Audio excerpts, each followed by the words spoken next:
សួស្តីពុកម៉ែបងប្អូនទាំងអស់គ្នាស្វាគមន៍មកកាន់ Channel ពូភានិទាន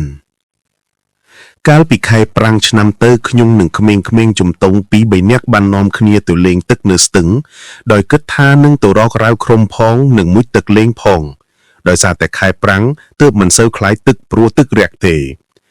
ខ្ញុំនាំគ្នាចេញពីផ្ទះពីព្រឹកដោយយកសន្ទូចទៅផងដើម្បីស្ទូចត្រីក្រែងបានត្រីស្រស់ៗអាំងហូបនិងយកផ្ងាញ់ឲ្យផ្ទះពេលទៅដល់ស្ទឹងខ្ញុំក៏ដើររកកំណាត់ឈើចាស់ៗដើម្បីដុតបំពក់ជីភ្លើងទុកឲ្យមានរងើនៅពេលបានត្រីនិងយកមកអាំងតែម្ដងឯក្មេងៗដទៃទៀតបាននាំគ្នាចុះមុជទឹកលេងតែខ្ញុំបានផ្ដាំហើយទោះជាខែប្រាំងក៏ទឹកស្ទឹងមានកន្លែងខ្លះជ្រៅដែរឲ្យប្រយ័ត្នហាមហែវទៅឆ្ងាយខ្ញុំអង្គុយស្ទូចត្រីប្រណ្ដើនិងសម្លឹងមើលក្មេងៗលេងទឹកប្រណ្ដើ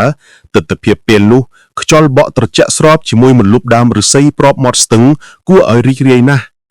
ភ្លាមខ្ញុំស្ទូចបានត្រីខ្លះដែរខ្ញុំក៏ចាប់ផ្ដើមអាំងប្រដើពេលឆ្អិនខ្លះខ្ញុំបានភ្លោះខ្លះនិយាយពីថាជាតិណាស់ខ្ញុំក៏ហៅក្មេងៗឲ្យហូបជុំគ្នាសិនរួចចាំទៅលេងទឹកទៀតក្មេងៗក៏ឡើងពីទឹកគ្រប់គ្នានៅសល់តែម្នាក់ទេមិនឡើងមកវាឈ្មោះថានីលខ្ញុំសម្លឹងទៅវាគឺនៅខណ្ដាលស្ទឹងតែម្ដងកំពុងតែឈរលើគល់ឈើមួយវាថាវាមិនហែលមិនរួចទេដោយមានអីចាប់ជើងវាខ្ញុំក៏ក្រោកឈរឡើងមិនឃើញអីទេខ្ញុំក៏ចោះហែលទៅជួយវាខណៈពេលដែលចម្លងវាស្រាប់តែមានអ្វីមួយយ៉ាងទាញជើងវាក៏ស្រវាស្ទុកឲ្យបក់ខ្ញុំជាប់ខ្ញុំវិញសឹងផុតដង្ហើមព្រោះត្រូវប្រឹងហែលទឹកហើយថប់ដង្ហើមនឹងរឹតកខ្ញុំក៏មុតចក់ទៅក្រោមទឹកស្រាប់តែឃើញដៃយ៉ាងវែងកំពុងតែចាប់ជើងអានីល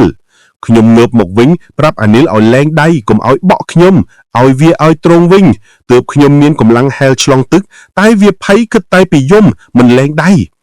ខ្ញុំទប់លែងក៏ទះកំភ្លៀងវា3ដៃដើម្បីដាស់ស្មារតីទើបវាព្រមលែងតែខ្ញុំចាប់ដៃវាជាប់ខ្លាចវាលងក្រោយឲ្យបុកទ្រង់ខ្ញុំប្រាប់វាឲ្យត្រៀមអត់ដង្ហើមព្រោះខ្ញុំត្រូវមុជចុះក្រោមទឹកដើម្បីដោះដៃដែលចាប់វាចេញតែខ្ញុំប្រាប់វាជើងជាប់សំណងមងចាស់ទេកុំឲ្យស្លុតខ្ញុំក៏មុជចុះហើយវាយដៃនោះវាយកញាប់ស្បែកវាក៏ប្រឡែងខ្ញុំស្ទុះហែលមួយទំហឹងអូសអានីលមកដល់ជិតច្រាំក៏រុញវាឲ្យទៅលើតែចៃដន្យនៅសល់ខ្ញុំមកដល់មាត់ច្រាំងស្រាប់តែបាក់សាច់ខ្ញុំក៏ផុតដៃលិចចូលក្នុងទឹកពេលនោះខ្ញុំឃើញមុខមនុស្សស្រីគូឲ្យខ្លាចភ្នែកសស្លែតសក់សំពងបានសម្ដៅមករកខ្ញុំប្រឹងស្ទុះងើបពីទឹកតែងើបមិនរួចពេលនោះខ្ញុំដឹងច្បាស់ថាវាកំពុងតែចាប់ជើងខ្ញុំជាប់ខ្ញុំកាន់តែប្រឹងរើវាកាន់តែរើមិនរួចហើយនៅពេលជិតអស់ខ្យល់ខ្ញុំក៏ប្រមូលអារម្មណ៍នឹកដល់គុណលោកឪពុកអ្នកម្ដាយខ្ញុំហើយក៏សូត្រទន្ទឹងក្នុងចិត្តថាគុណពុកគុណម៉ែជួយកូនឲ្យរួចរក់ផងដោយសារតែទឹកដោះម្ដាយថ្លៃស្របពេលនោះមានពូអ្នកនេសាទនៃតំបន់នោះបានមកឃើញក្មេងៗនៅលើគោកកំពុងតែស្រែកយំផងគាត់ក៏នាំគ្នាចុះក្នុងទឹកទាំងអស់គ្នាមកជួយខ្ញុំពេលខ្ញុំឃើញពួកគាត់ចុះមកជាច្រើនខ្ញុំក៏អារម្មណ៍លែងខ្លាចប្រឹងស្ទុះហែលមួយទំហឹងងើបផុតទឹកក៏ប្រវេប្រវាឡើងគោកពេលបានដល់គោកខ្ញុំស្ទើរតែដកដង្ហើមមិនដល់គ្នាព្រោះហត់ផងចង់ផុតដង្ហើមម្ដងខ្ញុំក៏ក្រឡេកមើលក្នុងទឹកឃើញនារីម្នាក់ចេញត្រឹមតែក្បាលកំពុងតែសម្លឹងមុខពួកខ្ញុំពូបានប្រាប់ខ្ញុំថាលើកក្រោយបើមកលេងទឹកគួរតែមកជាមួយចាស់ព្រោះនៅទីនេះមានជើងកបកាន់តាំងពីខែវស្សាមកចាស់នៅទីនេះនរណាក៏ដឹងដែរក្មួយឆាប់នាំគ្នាត្រឡប់ទៅវិញទៅ